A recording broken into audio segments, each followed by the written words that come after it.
दूर से बोलो। जो माताएं सर्विस करती हैं वो डेली मतलब घर में क्लास करती हैं और बाहर क्लास करने नहीं जा पाती हैं, क्या उनकी क्लास मानी जाएगी? अपने मुर्गे सुन क्लास माने संगठन, क्लास माने संगठन, और संगठन है ही नहीं। अकेले बाबा की मुरली पढ़ ली, याद में बैठ लिए, वो तो अमृत वेले भी बैठते हैं, तो उसे क्लास कहेंगे क्या? संगठन का बल कहेंगे क्या? संगठन का बल तो मुसलमानों में है, आज की दुनिया में भी। शास्त्रों में भी कहा है, संघौ शक्ति ही कलौ युगे, कलयुग में सबसे बड़ी शक्ति कौन सी होती है? संगठन की शक्ति। भगवान भी कुछ नहीं कर सकता। क्या अकेला चना भाड़ नहीं फोड़ेगा, संगठन की ताकत काम करेगी। मुसलमान लोगों में ये भी मान्यता है कि घर में नमाज पढ़ लो तो 1 गुना फल होगा, 1 गुना सवाब मिलेगा। मस्जिद में जाके वही नमाज पढ़ेंगे तो 10 गुना सवाब मिलेगा। जामा मस्जिद में जाके पढ़ेंगे तो 100 गुना सवाब मिलेगा। और अजमेर शरीफ में जाकर के अगर नमाज पढ़ेंगे तो 1000 गुना सवाब मिलेगा। और काबा शरीफ में जाकर के पढ़ेंगे तो 1,00,000 गुना सवाब मिलेगा। अब ये बात सच्ची है या झूठी है? हैं? कोई कहे झूठी है। अगर झूठी है तो दुनिया की हिस्ट्री उठा के देख लो, 2500 साल की। 2500 साल में कौन सी कौम ऐसी है जिसने सारी दुनिया के ऊपर सबसे ज्यादा लंबे समय तक राज्य किया है? मुसलमानों ने राज्य किया है। इस्लाम धर्म का ही बिगड़ा हुआ रूप मुस्लिम धर्म हुआ। मुसलमानों ने जितना राज्य किया है उतना क्रिश्चियंस ने भी नहीं किया। क्रिश्चियंस का राज्य तो अभी दुनिया में 150-200 वर्ष से फैला है। तो कौन सी ताकत उनके अंदर थी और है? ये संगठन की ताकत है। जितना संगठन बड़ा बनाएंगे और संगठन उतना ही बड़ा बनेगा जितनी प्योरिटी होगी। प्योरिटी माने यूनिटी, यूनिटी माने संगठन। नहीं तो अकेले ढपली बजाते रहो, कहीं आवाज पहुंचेगी नहीं, कोई फायदा नहीं होने वाला है। छिटक करके अलग नहीं रहना है। बाप आया है तो बाप के परिवार के साथ रहना है। बाप का ध्यान रखा और बाप के परिवार का ध्यान नहीं रखा,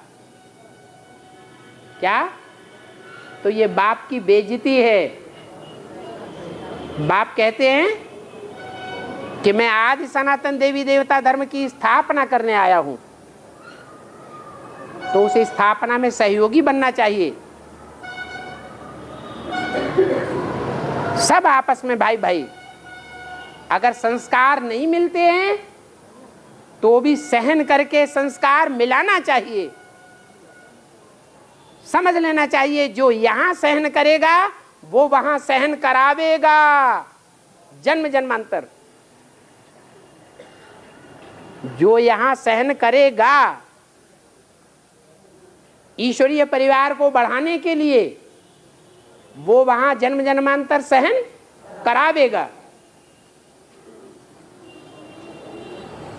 कितनी अच्छी बात है। ईश्वर के लिए कितना बड़ा त्याग है। ऐसे नहीं किसी से नाराज होके बैठ गए, अकेले संगठन करना शुरू कर दिया। कोशिश करके, बांधेली माताएं हैं तो भी कोशिश करके, दिन में कोई भी टाइम निकाल करके गीता पाठशाला अटेंड करना अच्छी बात है। गीता पाठशाला भगवान का घर है। गीता पाठशाला में भगवान गया है तो आज यादगार बनी हुई है गांव गांव में, शहर शहर में। कौन सी? गीता मंदिर बने हुए हैं, ब्रह्मा कुमारी विद्यालय नहीं बने हुए हैं। काहे की यादगार है? गीता मंदिर, गीता पाठशालाओं की यादगार है। तो बाप गीता पाठशालाओं में जावेंगे, अकेले बैठ के धुनी रवावेंगे तो सन्यास धर्म में चले जावेंगे। जैसे जंगल में सन्यासी क्या करते हैं? हाँ, अकेले लकड़ी ली और जला ली और बैठ गए आदमी। कोशिश करके संगठन बनाने की कोशिश करनी है। 2-3 आत्माएं इकट्ठा बैठ करके माना जाता है। आत्माएं बैठ गई, लेकिन वो आत्माएं बाप के बच्चे बनी, भट्टी की है। जो आत्माएं बैठ गई उन्होंने बच्चा बनी है, बाप का बच्चा बनी है, तो वो बाप के बने हुए बच्चे, आत्मा स्वतंत्र बनी है कि बंधन में है? बाप के बच्चे और बंधन जिंदगी भर के लिए स्वीकार कर लेंगे क्या? कभी स्वीकार नहीं कर सकते। बंधन आज नहीं तो कल तोड़ना ही तोड़ना है। हंस बगुले इकट्ठे नहीं रह सकते। और है जिन बच्चों को भर्ती करवाना है जिन बच्चों को भर्ती करवाना है अभी जल्दी, हाँ, तो क्या उनकी दिसंबर में ही भर्ती हो जानी चाहिए? ऐसा तो कुछ नहीं। जब उनको निश्चय बुद्धि बना लें तब उनकी भर्ती कराएं। निश्चय बुद्धि बने नहीं है, पुरानी दुनिया से, पुराने ब्राह्मणों की दुनिया से उनका दिल टूटा नहीं है। भाई कोई नए बाप के घर में जन्म लेता है तो जन्म लेने से पहले पुराने बाप के घर को छोड़ता है कि नहीं छोड़ता है? पहले बुद्धियोग वहां से टूटे, पुरानी दुनिया से। बिनु बैराग विवेक न होई। पुरानी दुनिया से बैराग दिलाओ ज्ञान दे करके। पुरानी दुनिया से बैराग आ जाए और बाप में बुद्धियोग जुट जाए, तब समझो निश्चय बुद्धि। और निश्चय बुद्धि की निशानी क्या है? निश्चय बुद्धि की निशानी है कि उसको लगन लग जाएगी कि हमें जल्दी मिलाओ। क्या हम बाप से मिले बगैर रह नहीं सकते। और दूसरी निशानी है वो जो सुनेगा वो दूसरे को सुनाए बगैर रह नहीं सकेगा। बाप का बच्चा होगा तो बाप सर्वसेवल, तो बाप का बच्चा भी जन्मते ही सर्वसेवल होगा। और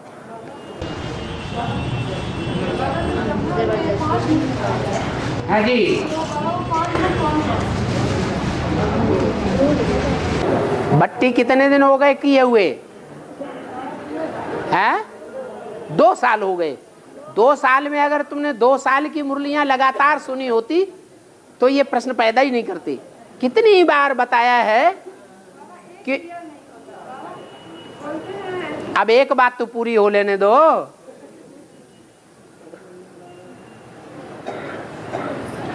कोई पैंतरा बदलना है क्या? नहीं। तो एक बात पूरी कर लो कि ब्रह्मा के जितने मुख हैं समझो उतनी ही आत्माएं हैं संगठित।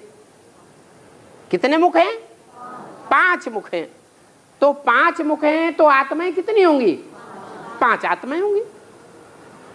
जो 5 आत्माएं हैं वही ब्रह्मा सो क्या बनता है? ब्रह्मा सो विष्णु। तो जो ब्रह्मा सो विष्णु बनता है वो विष्णु में भी भुजाएं फिर कितनी होंगी? भुजाएं भी तो होनी चाहिए। भुजा माने चैतन्य भुजाएं होंगी या जड़ भुजाएं होंगी? चैतन्य भुजाएं होंगी। कोई आत्माएं होंगी सहयोग के रूप में। वो सहयोगी 4 आत्माएं और 4 जो सहयोगी आत्माएं चैतन्य हैं उनको चलाने वाला कोई होगा या नहीं होगा कि भुजाएं अपने आप चलना शुरू कर देंगी? वो चलाने वाला भी होता है। वो है 5वां मुख। जिस मुख के लिए कहा गया है तो उसने गाली देना शुरू कर दिया तो वो मुख काट दिया। ये गाली आदि देना ये महातमो प्रधानता की निशानी है। जो आत्मा के मुख से गाली निकलती हो, मुख से गाली निकलती हो, तो समझ लो क्या है, तमो प्रधान आत्मा है। तो ब्रह्मा के मुख से भी अगर गाली निकले, जिस ब्रह्मा के द्वारा नई दुनिया की स्थापना होनी है, तो ऐसे गाली देने वाले मुखों को काटना जरूरी है कि नहीं काटना जरूरी है? जरूरी हो जाता है। तो कहते हैं पांचवा मुख काट दिया, आत्मा अलग हो गई और देह अलग हो गई। तो अच्छा हुआ या बुरा हुआ? अच्छा हुआ। अरे ब्रह्मा तो देहधारी को कहा जाता है, और देहधारी की आत्मा अलग हो जाए और देहवान अलग हो जाए, तो वो ब्रह्मा नहीं रह गया, संपूर्ण आत्मा बन गई। वो जो संपूर्ण आत्मा पहली बनती है, वो आत्मा उन चार भुजाओं को चलाने वाली बन जाती है। तुम कहो कि फिर तो हम भी ऐसे ही ब्रह्मा बनेंगे, धड़ाधड़ गालियां देना शुरू कर दो।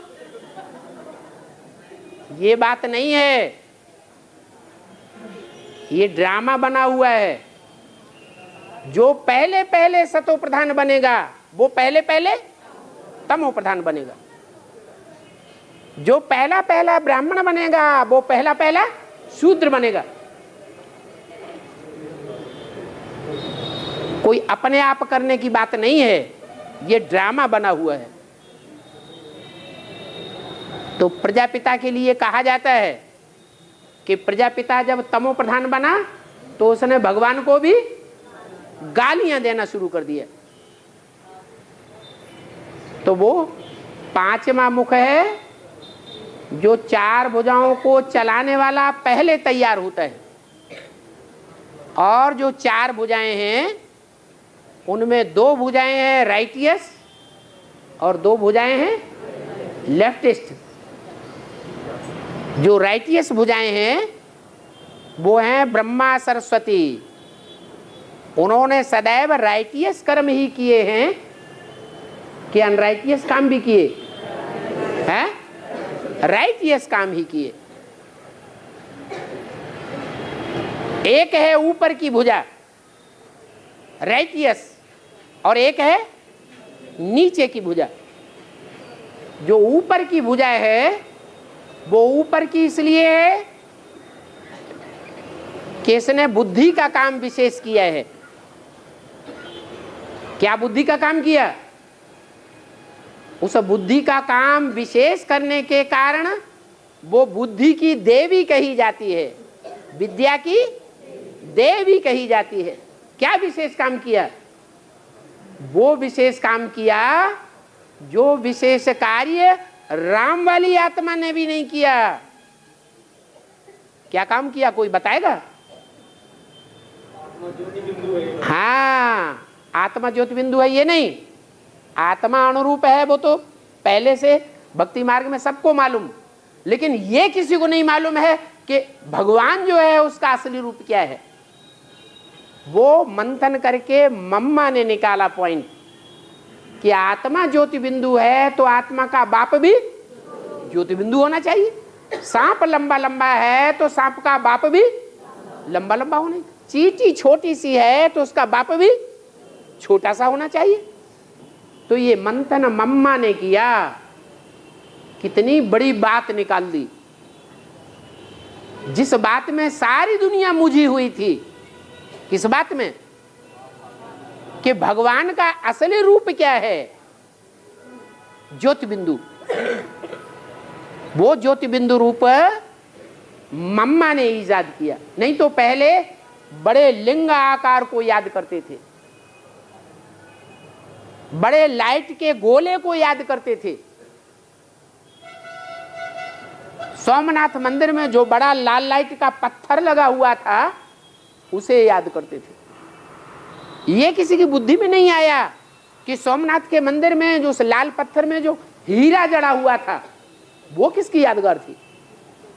ये बात मम्मा ने निकाली कि वो हीरा शिव ज्योति बिंदु की यादगार है, इसलिए वो राइट या सेंड में क्या दिखाया जाता है अस्त्र है? षष्ठी चक्र। कौन सा आयुध? आयुध माने शस्त्र। कौन सा शस्त्र दिखाते हैं? स्वदर्शन चक्र। और नीचे की भुजा में गदा। वो जो राइटियस भुजा है वो बुद्धि का काम हुआ।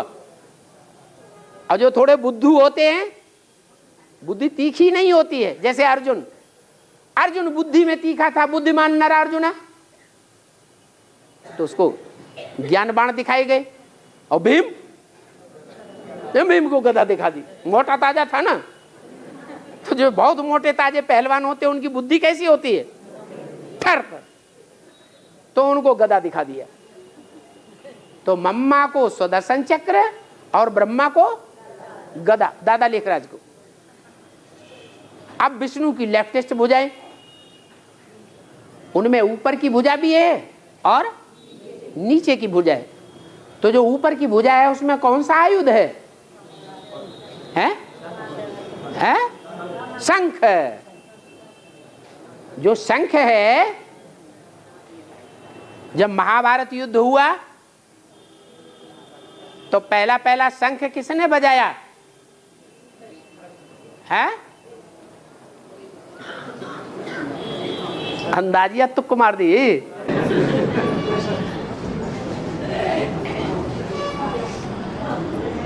है? नहीं, लक्ष्मी कहाँ युद्ध करती है?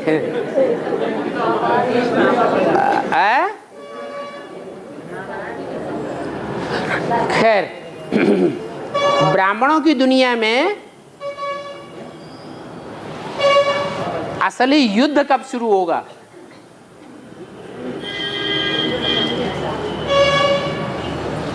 '76 से युद्ध शुरू हुआ कि नहीं हुआ है? एडवांस और बेसिक में युद्ध हुआ या नहीं हुआ? हुआ। लेकिन साधारण युद्ध हुआ या विशेष युद्ध हुआ? विशेष युद्ध वो नहीं हुआ जो महाभारत युद्ध गाया हुआ है, जिसका शास्त्रों में गायन है। क्या बाबा भी बताते हैं, है?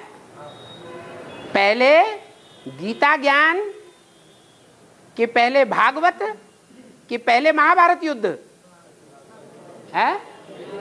पहले गीता ज्ञान चलता है, उसके बाद भागवत होती है, और जैसे ही भागवत शुरू होती है वैसे ही लड़ाई शुरू हो जाती है।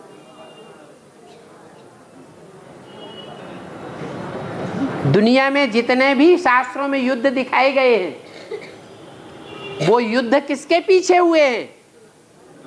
उनका मूल कारण कौन होता है? अरे महाभारत का मूल कारण द्रौपदी, रामायण का मूल कारण सीता, और देवासुर संग्राम का मूल कारण लक्ष्मी। तो ऐसे ही है यहां भी। 76 में कोई मूल कारण सामने नहीं आया, इसलिए महाभारत युद्ध नहीं कह सकते। हाँ, गीता ज्ञान शुरू हुआ। गीता ज्ञानामृत कहेंगे, क्योंकि अमृत मंथन करके निकाला जाता है। 76 से मंथन शुरू हुआ, गीता ज्ञानामृत हमारे सामने आया। गीता का एपिसोड चल रहा है,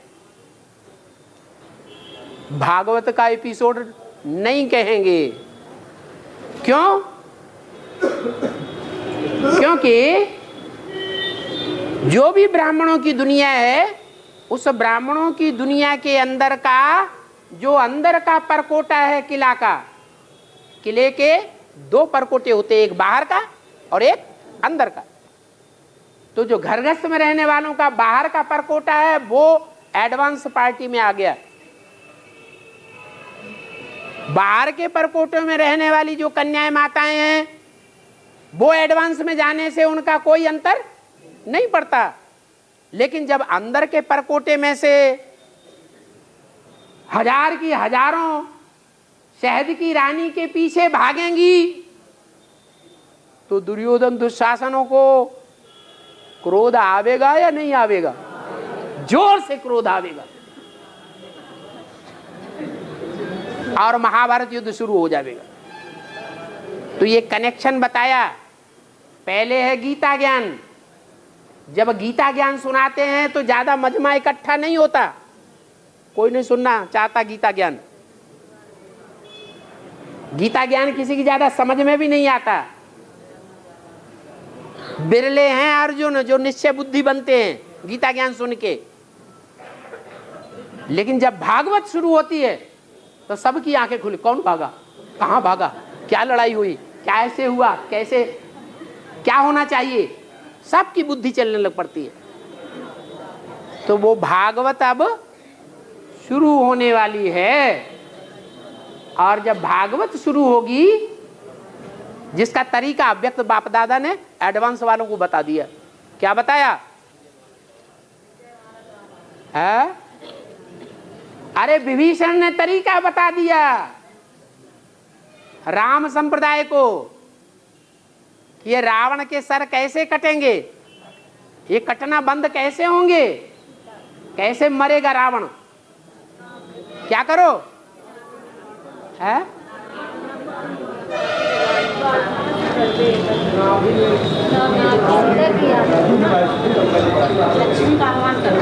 अरे सीधी सीधी बात बताओ, नाक कटाओ, नाभि कटाओ, क्या क्या बोलते हो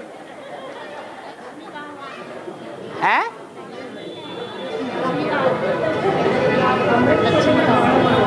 नाभि काटो, नाक काटो, कान काटो, ये क्या बोल रहे?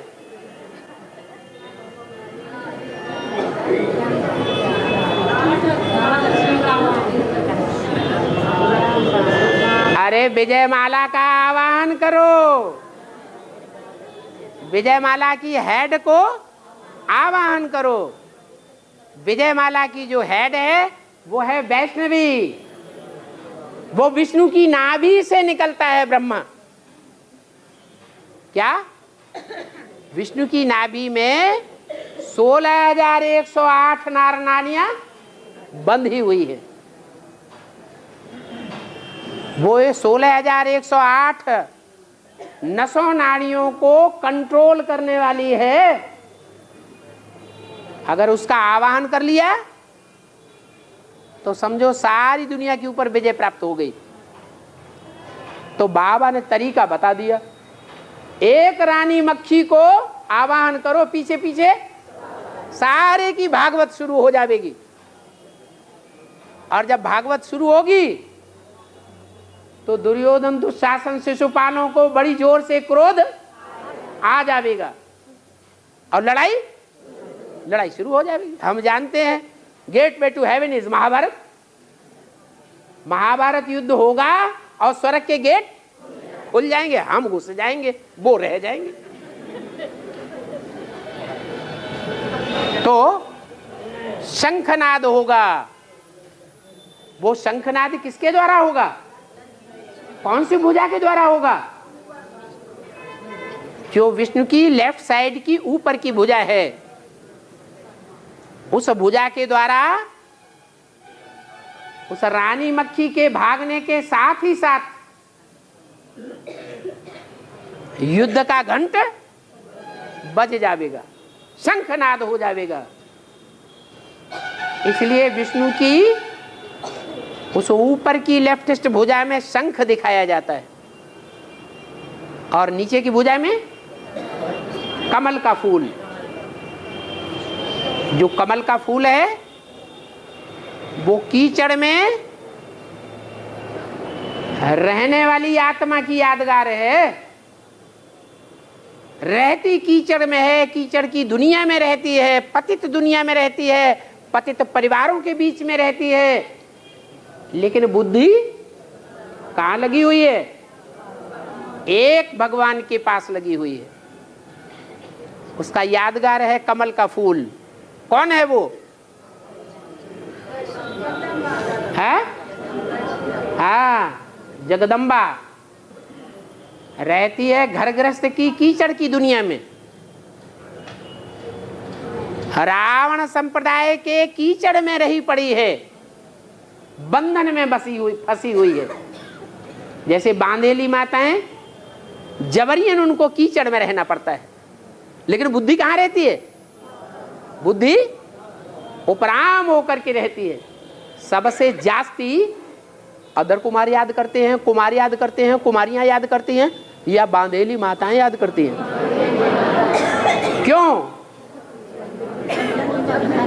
क्योंकि उनका तन बंधन में है, लेकिन मन स्वतंत्र होता है। उन बांधेली माताओं में सबसे जास्ती बांधेली माता कौन है? जगदम्बा। तो जो जगदम्बा है वो रावण की जेल में है, कीचड़ की दुनिया में है, और कीचड़ की दुनिया में रहते भी भगवान को, भगवान के स्वरूप को सबसे जास्ती याद करती है।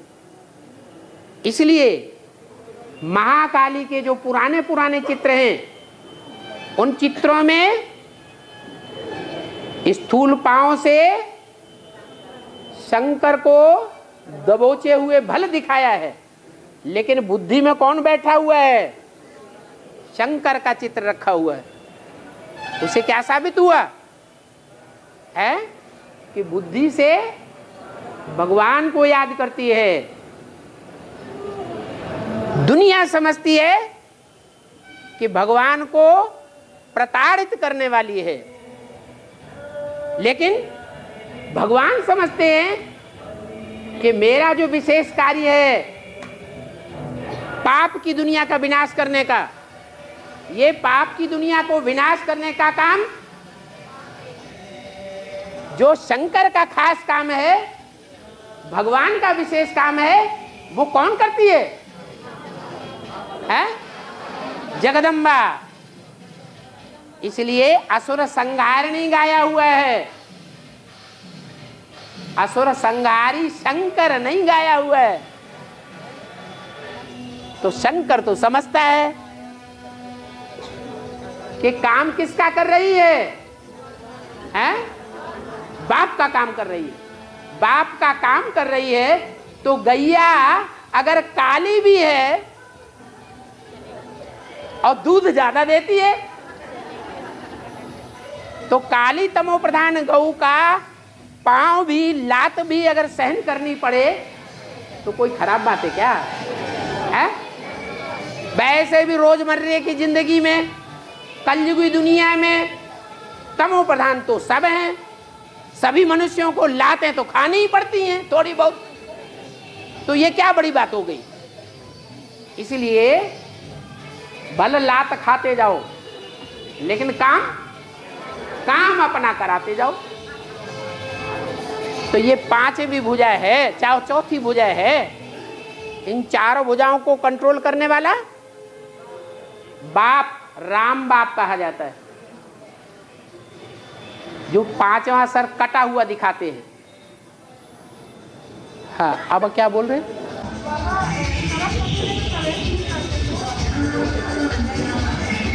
इसका जवाब भी दे दिया है, तुमको सुनना ही नहीं है। मुरलियां क्लास कर रही हो रोज? है? क्लास कर ही नहीं पाते। प्रश्न ये है, प्रश्न है कि सरस्वती में तो शिव बाबा प्रवेश ही नहीं करते। जब प्रवेश ही नहीं करते तो ब्रह्मा का मुख कैसे हो गया? बाबा ने तो बताया है, मैं जिसमें प्रवेश करता हूं उसका नाम ब्रह्मा रखता हूं। अच्छा, क्या भगवान सिर्फ मुख से बोल बोल करने के लिए ही प्रवेश करता है? भगवान का काम मुख से बोल बोल करने का ही है? क्या मुख से बोल बोल करके ही ज्ञान सुना जाता है? प्रैक्टिकल कर्म के द्वारा कोई ज्ञान सुनता नहीं है। अरे प्रैक्टिकल कर्मों से आदमी ज्ञान सुनता है, प्रभावित होता है, या मुख के बोल बोल से प्रभावित होता है? जो प्रैक्टिकल कर्म करके दिखाता है उसकी एक्ट से लोग ज्यादा प्रभावित होते हैं। मुख के बोल बोल से कोई प्रभावित नहीं होता है। तो उनमें दो विशेष आत्माएं हैं, एक ओम राधे मम्मा और दूसरी जगदम्बा, नहीं दूसरी सरस्वती, वो क्या नाम, वैष्णवी। वैष्णवी जो है वो मुख से बोल बोल करने के साथ साथ एक्ट भी ऐसी करती है कर्मेंद्रियों से, अव्यभिचारी एक्ट, जो सारी दुनिया प्रभावित हो जाती है। शंकर जी और ब्रह्मा जी और जगदम्बा जी, है कि नहीं? शंकर जी, ब्रह्मा जी, जगदम्बा जी इतना बोल बोल करते हैं, वर्षों दुनिया प्रभावित होती है। दुनिया बदलती है क्या? तो ये कोई जरूरी नहीं है कि भगवान प्रवेश करके बोल बोल करे तब ही प्रवेशता साबित होती है। कर्मों की एक्ट से भी प्रवेशता साबित होती है। जगदम्बा में जो ये मनन चिंतन मंथन का टॉप मोस्ट पॉइंट आया, ये ओम राधे मम्मा की आत्मा ने 63 जन्म क्यों नहीं मंथन करके दिखा दिया? इसी लास्ट जन्म में मंथन करके क्यों दिखाया? क्या कारण है? अरे वो शिव ने प्रवेश करके उनके द्वारा मंथन कराया।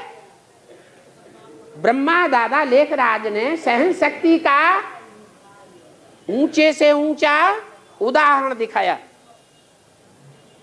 63 जन्मों में क्यों नहीं करके दिखाया? उस समय बाप नहीं प्रवेश किया, यहां प्रवेश किया। तो ये कोई जरूरी नहीं है कि ओम राधे मम्मा में प्रवेश करके शिव बाप बोल बोल करे तभी ब्रह्मा साबित होगा,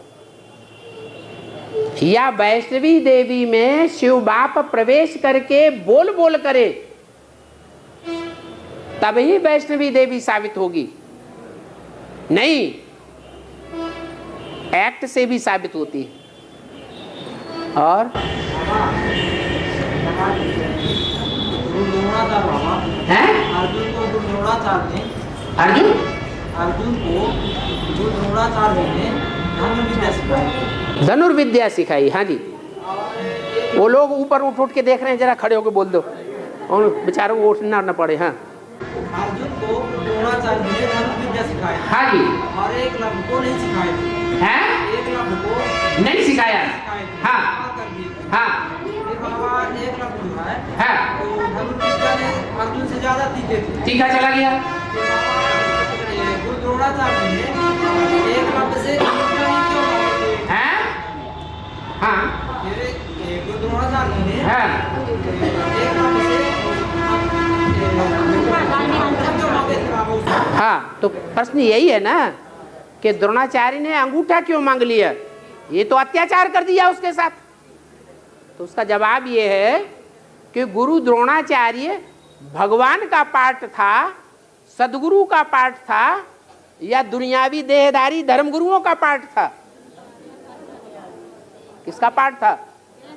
देहधारी धर्मगुरु ईर्ष्या द्वेष करेंगे या नहीं करेंगे? करेंगे। अरे अर्जुन की तो बात छोड़ो, उन्होंने जो विद्या अपने बच्चे अश्वत्थामा को सिखाई वो अर्जुन और पांडवों को भी नहीं सिखाई। इतना देहवान था। एकलव्य तो बहुत दूर की चीज हो गई। देहधारी धर्मगुरुओं में और भगवान में, सदगुरु बनने में बहुत अंतर है, जमीन आसमान का अंतर है। इसीलिए वो ईर्ष्या देश के कारण कि मेरे पढ़ाए हुए उनसे ज्यादा तीखा दूसरा क्यों चला जाए, ऐसे तो सारी दुनिया आगे निकल जाएगी, फिर मेरा प्रभाव क्या रहेगा। तो अपना प्रभाव बढ़ाने के लिए क्या मांग लिया?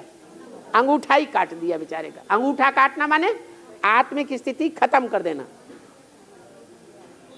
ये अंगूठा नहीं काटा, आत्मिक स्थिति खलास कर दी। और रुको, है कर्ण को, हाँ हाँ, तो इसमें ब्राह्मण की दुनिया में उसको बेहद का पाठ मिलता है, बेहद का पाठ मिलता है ब्राह्मण की दुनिया में। ब्राह्मणों की दुनिया में बेहद का पाठ, हाँ किसका है? अच्छा ठीक है बेटो। कर्ण माने क्या होता है? कान। ब्राह्मणों की दुनिया में कान से सुनने और कान से सुनाने का काम सबसे जास्ती किस आत्मा ने किया?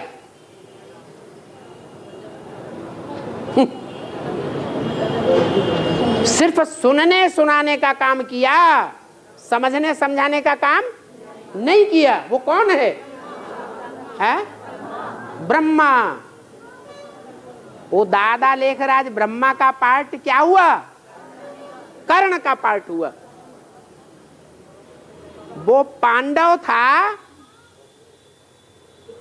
या दासी पुत्र था? है? पांडव नहीं था, वो था दासी पुत्र। दासी ने उसकी पालना की थी। क्या कहा? पालना किसने की? दासी ने। और जन्म किसने दिया? अरे दासी ने जन्म दिया या बड़ी से बड़ी अच्छे चरित्र वाली रानी ने जन्म दिया? ब्राह्मणों की दुनिया में वो बड़े से बड़ी रानी कौन है? जो पांडवों की भी अम्मा थी और पांडवों को बाद में जन्म दिया, पहले पहले उसको जन्म दिया। किसको?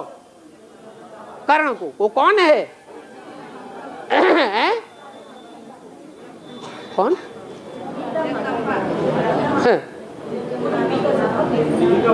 गीता माता है, जो भगवान की रची हुई गीता माता है।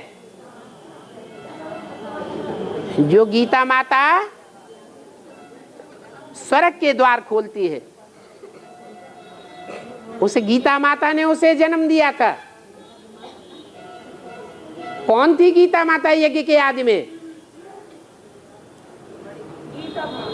वो गीता माता कौन थी? हैं? जगदम्बा थी। है? ब्रह्मा बाबा को बोल बोल करना वाला ज्यादा प्रभावित करता था या चरित्रवान ज्यादा प्रभावित करता था? ब्रह्मा बाबा को।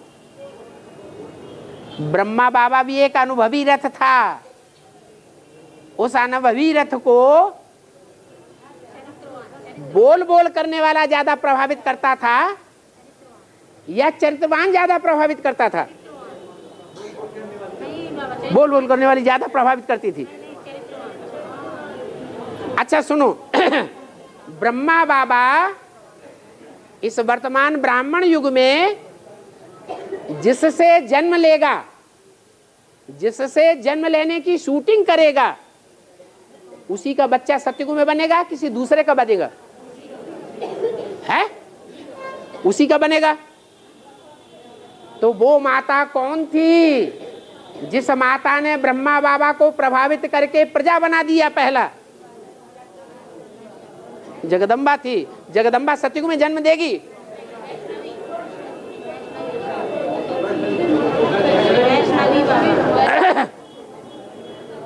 है?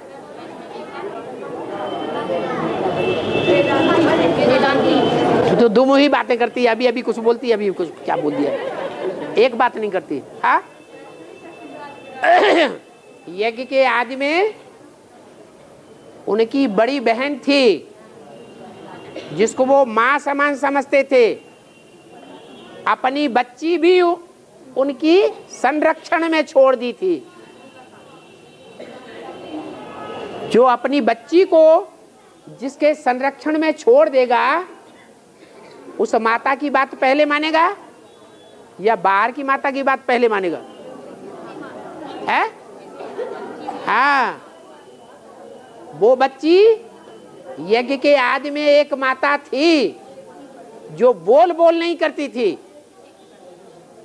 वो बच्ची भी त्रिमूर्ति के बीच में मौजूद थी। क्या? जब शिव आते हैं तो अकेले नहीं आते, किसके साथ आते? 3 मूर्तियों के साथ। तो जब ज्ञान का बीजारोपण किया गया तो उस समय 3 आत्माएं थी। प्रजापिता भी था, 2 माताएं भी थी। उन 2 माताओं में एक बड़ी माँ और दूसरी छोटी माँ। बड़ी माँ का स्वभाव बोल करने का है, मनन चिंतन मंथन करने का नहीं है। और छोटी माता का स्वभाव बोल करने का नहीं था और मनन चिंतन मंथन करने का भी नहीं था। लेकिन जब तक पक्का निश्चय न बैठ जाए तब तक वो किसी को सुना नहीं सकती, झूठी बात किसी को नहीं सुनाएगी। यज्ञ के आदि में भी जब पुरानी दुनिया का अंत होता है, यज्ञ के आदि में भी वो पवित्र थी, वैष्णवी थी। और जब सृष्टि का आदि हुआ तब भी क्या थी? है? सृष्टि, जब नई सृष्टि शुरू होती है तो नई सृष्टि के शुरुआत में पहले कौन सा देवता होता है?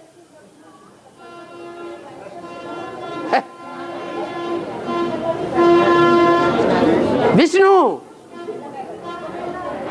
नई सृष्टि जब शुरू होती है तो पहले कौन सा देवता? विष्णु देवता। तो जो आदि में देवता होगा वो अंत में होगा कि नहीं? जो आदि सो अंत। नई सृष्टि के आदि में भी वो लक्ष्मी नारायण आदि देव थे। और जब पुरानी दुनिया का अंत होता है तो भी वो विष्णु स्वरूप होते हैं। उन विष्णु की नाभि से 10 वर्ष के बाद 47 में ब्रह्मा प्रकट हुआ। विष्णु की नाभि से ब्रह्मा निकला। तो वो वैष्णवी शक्ति आदि में भी वैष्णवी शक्ति थी, पवित्र थी। और उस पवित्र बुद्धि ने साक्षात्कार के आधार पर बेसिक में भी आदि में ये तय किया था कि ये आत्मा ही कृष्ण बनेगी। प्रजापिता के कहने से ब्रह्मा बाबा को बुद्धि में नहीं बैठा।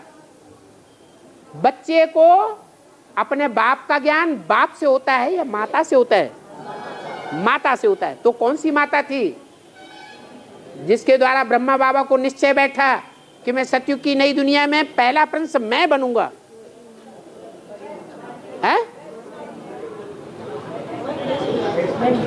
है वो ही वैष्णवी शक्ति जो पवित्र बुद्धि थी। तो वो पवित्र बुद्धि एक ऐसी आत्मा है जो सृष्टि के आदि में भी होती है और सृष्टि के अंत में भी विष्णु रूप बन करके रहती है। उन दोनों के संस्कार आपस में मिले हुए थे। दुनिया की और जोड़ियों के संस्कार भले टकराते हों, लेकिन वो जोड़ी आदि सनातन देवी देवता धर्म की ऐसी जोड़ी है जो आदि सनातन देवी देवता धर्म को प्रायः लोप क्या नहीं होने देती है। और जोड़ियां जो हैं वो व्यभिचारी बन सकती है नंबरवार, लेकिन एक जोड़ी आदि सनातन देवी देवता धर्म को अंत तक भी बरकरार रखती। इसलिए बोला कि देवी देवता सनातन धर्म में प्रायः लोप होता है, पूरा। तो प्रश्न क्या था? माता ने जो प्रश्न किया था क्या था? दोबारा है? कर्ण। हाँ, तो कर्ण समझ में आया कौन हुआ? ब्रह्मा बाबा। कैसे? बहुत सब शिव बाबा जब बोलते हैं तो पहले पहले कौन सुनता है? ब्रह्मा बाबा सुनते थे। तो उनके कान बड़े अच्छे थे, तो अच्छे कान दिखाने के लिए कुंडल दिखा दिए। उन्होंने कानों से सुन करके जो दान दिया है वैसा दान दुनिया में कोई ने नहीं किया। इसलिए कर्ण को महादानी कर्ण के रूप में आज भी गाया जाता है। वो सूत पुत्र था, उसका जन्म किससे हुआ था? है? अरे दासी से जन्म हुआ था। हाँ, कुंती से जन्म हुआ, जो पांडवों की माँ थी। पांडवों की माँ छोटी माँ या बड़ी माँ है?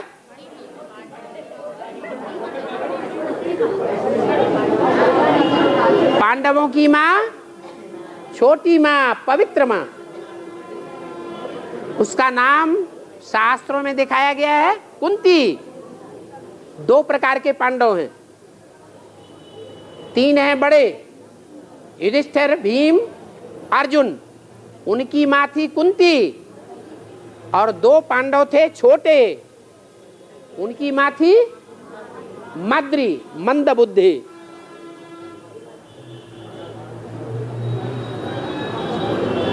तो कर्ण की माँ कौन थी जिसने जन्म दिया? कुंती महारानी थी। और पाला किसने? कौन थी दासी? है? अरे है? कितनी बार मुरलियों में बोला हुआ है कि तुलसी का पार्ट किसका है? जो आंगन में दिखाई जाती है, अंदर बेडरूम में नहीं बैठाया जाता है। हाँ, आंगन में क्यों बैठाई जाती है? क्योंकि वफादारी निभाने में थोड़ी भूल हो गई, इसलिए रावण उठा ले गया, श्रीमत की लीका से बाहर हो गई, इसलिए रावण उठा ले गया।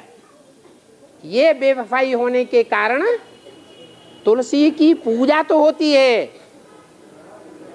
जब तक तुलसी को थाली में भोग न लगाया जाए तब तक भगवान का भोग पूरा नहीं होता। वो कौन सा भोग है? भगवान कोई लड्डू पेड़ा कचौड़ी खाने के लिए नहीं आता है। क्या खाने काय का भोग लगाता है? सब भूल गए। विकारों का भोग लगाता है। तो वो विकारों का भोग लगाने के लिए जिसने अपने को पहले अर्पण किया, उसको देख देख करके और 16,000 ने अर्पण किया। वो पहले नंबर अर्पण होने वाली तुलसी कही जाती है। थोड़ी सी भूल हो गई बेवफाई की, इसलिए दासी का काम बनता है। क्या? तुलसी आंगन में बैठाई जाती है, अंदर बेडरूम में नहीं। बेडरूम में कौन? रानी या दासी? रानी बैठाई जाती। एक दूसरी तुलसी भी होती है जो आंगन में भी नहीं बैठाई जाती, वो जंगल में रहती है। वो अभी भी कांटों के जंगल में है, पहले भी कांटों के जंगल में थी। थोड़े समय के लिए भगवान का साथ निभाया और गायब हो गई। इसलिए उसे काली तुलसी कहा जाता है। आदि से लेकर के अंत तक ज्यादातर जीवन उसका कांटों के जंगल में व्यतीत होता है। सरेंडर होकर के जीवन व्यतीत नहीं होता है। तो दासी पुत्र क्यों कहा गया कर्ण को है?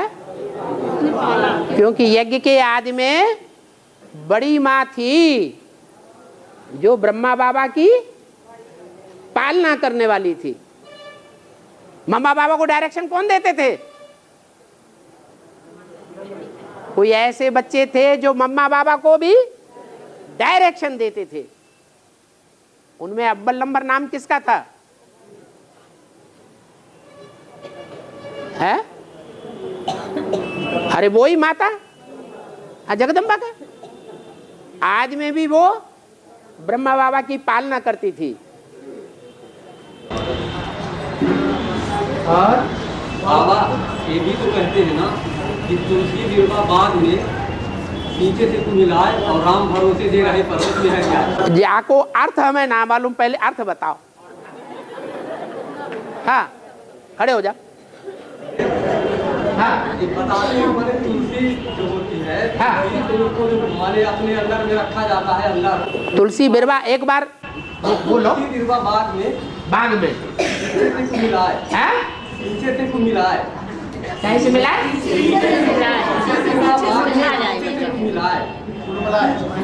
अरे तो मिला जाते हैं पीछे से कहावत है और राम भरोसे दे रहे वो पर्वत लेकर जाए।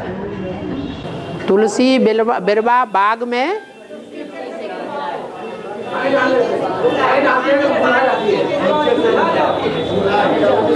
कुमिला जाती है कब? अगर पानी डालें। अच्छा, माने जो जंगल की तुलसी होती है काले पत्ते वाली, अगर उसमें पानी डाल दें है तो कुमिला जाती है। हाँ पीछे से तू मिलाए, पीछे माने पानी डालने से। और राम भरोसे दे रहे वो पर्वत लेकर जाए। हाँ, राम भरोसे जी रहे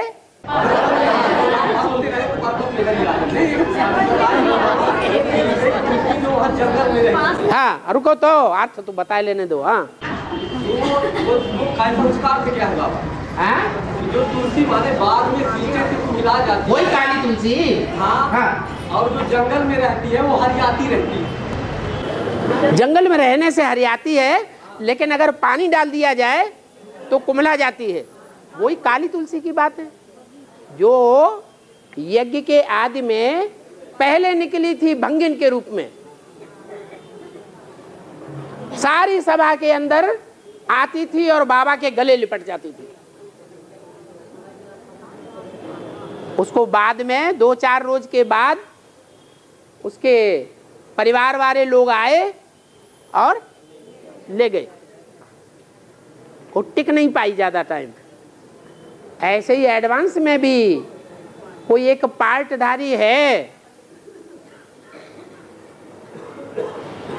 जो पहले पहले सरेंडर होती है, लेकिन सरेंडर होना बड़ी बात है या निभाना बड़ी बात है?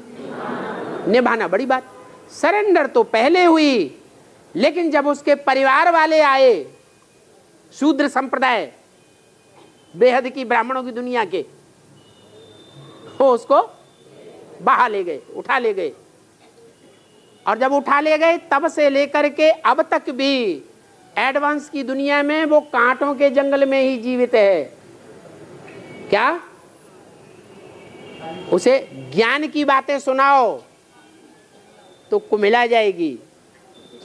ये ज्ञान की बात है कि यज्ञ के आदि में भी कोई भंगिन थी जो आदि सो अंत में भी ऐसी निकलती है जो भगवान के साथ समर्पित तो होती है तन से मन से, लेकिन निभाए नहीं पाए। ये बातें उसको अच्छी लगेंगी? है? ये बातें अच्छी लगेंगी क्या? नहीं अच्छी लगेंगी। तो पानी डालने से को मिलाया जाती है।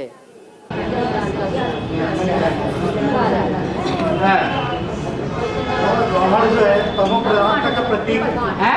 रावण जो है तमो प्रधानता का प्रतीक है। हाँ जी। लेकिन उसकी लंका को श्रीलंका बोलते हैं, जबकि श्री को श्रेष्ठ होता है। जो श्री माने श्रेष्ठ, रचना लंका है, उसे श्रीलंका कहा जाता है। तो रचयिता श्रेष्ठ होगा या भ्रष्ट होगा? है? कोई दूसरा होगा? श्रेष्ठ ही होगा। तो लंका की रचना किसने की थी?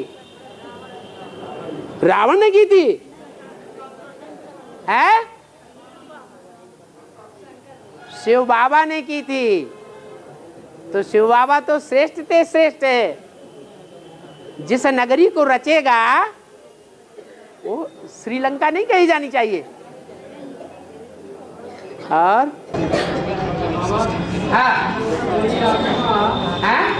कोई आत्मा पुराना शरीर छोड़कर नया शरीर जब लेने को होता है तो 4 माह पूर्व से ही अपनी संरचना करने लगता पिंड के रूप में। 4 माह पहले से ही संकल्पों से अपना पिंड तैयार करने लगता है। हाँ, वो आत्मा जो है अपने संकल्पों से नहीं, 4 महीने पहले से ही उसके पिंड जो शरीर लेना है, लंगड़ा पैदा होगा तो टांग नहीं होगी, भ्रूण के अंदर काना पैदा होगा तो एक आंख नहीं होगी, अंधा अगर पैदा होगा तो दोनों आंखें नहीं होंगी। माने वो पिंड के अंदर ही उसके संस्कारों के अनुसार उसके शरीर की रचना हो जाती है। हाँ, अगर 4 माह के बीच में ही उसके पिंड को किसी कारण से समाप्त कर दिया जाता है, हाँ, तो क्या वो आत्मा 4 माह के बाद फिर अपना शरीर छोड़ेगी?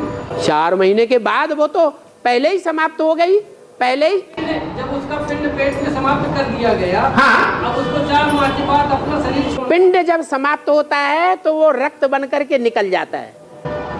जो आत्मा को शरीर खत्म। पुराना शरीर से नया को लेना। हाँ, फिर जहाँ जाएगी, जहाँ जाके जन्म लेगी, वहाँ नया पिंड शुरू होगा। तब तक वो सूक्ष्म शरीर के आधार पर रहेगी, शरीर के आधार पर रहेगी। हाँ, और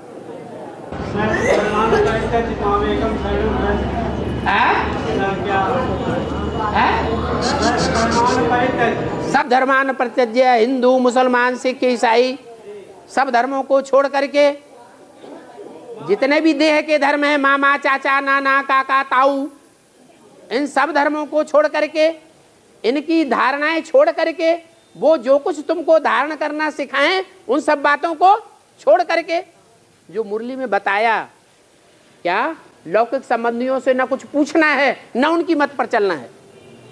तो ये सब धर्म देहधारियों के छोड़ करके माम एकम शरणम ब्रज, माने मुझे एक की शरण में आ जा और किसी की बात न सुन। मुझे एक माने एक बिंदी नहीं, मुझे एक माने कोई साकार होगा मुझे एक, या बिंदी बिंदी होंगी, कोई साकार है।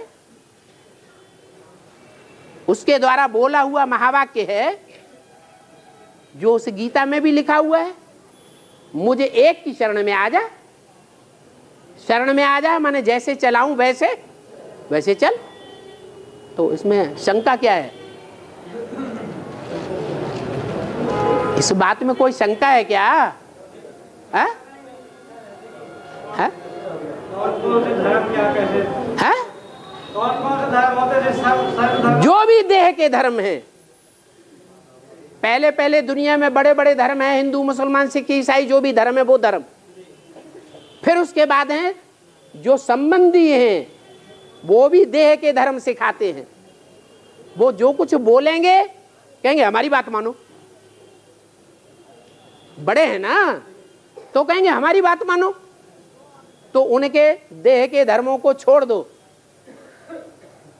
उन सब को छोड़ करके माम एकम शरणम ब्रज, मुझे एक की शरण में आ जा, माने एक की बात सुन और किसी की बात एक कान से सुनो दूसरे कान से निकाल दो। हाँ हाँ हाँ हाँ, ठीक है ठीक है ठीक है, हाँ सुनो सबकी, करो करो अपने मन की।